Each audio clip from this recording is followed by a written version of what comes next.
అందరికీ ప్రైజ్ అలాడ్. కొన్నిసార్లు మనకు అన్ని దారులు మూసుకుపోయినట్లు అనిపిస్తూ ఉంటాయి. ఎంత ప్రయత్నించినా ఫలితం లేదు అని బాధపడుతూ ఉంటాం. అలాంటి వారి కోసం ఈ సందేశం. యెషయా 43:19 నేను అరణ్యంలో మార్గమును, ఎడారిలో నదులను కలుగజేయుదును. మన జీవితంలో కొన్నిసార్లు కొన్ని సమయాల్లో మనకు ఎలాంటి మార్గం కనిపించక సతమతం అవుతూ ఉంటాం.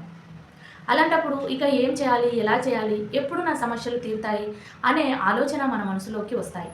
కానీ మనం ఇశ్రాయేలీల గురించి ఆలోచించినట్లయితే వారు ఎర్ర సముద్రం దగ్గర చిక్కుకున్నప్పుడు కూడా అలానే అనిపించింది. ముందు సముద్రము, వెనక శత్రువులు.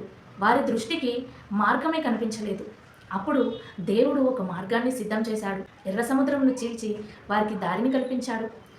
ఈరోజు నీ జీవితం కూడా అలానే ఉండవచ్చు. గుర్తుంచుకోవాల్సిన విషయం ఏంటంటే దేవునికి సర్వము సాధ్యం అనే విషయం మనం గుర్తుంచుకోవాలి.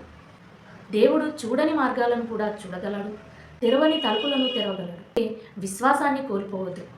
ఈరోజు నీ పరిస్థితి కూడా అలానే ఉండవచ్చు.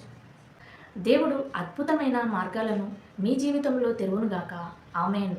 ఈ వాక్యము మీ జీవితాల్లో ఆశీర్వాదకరంగా ఉన్నట్లయితే ఆమేన్ అని కామెంట్ చేయండి.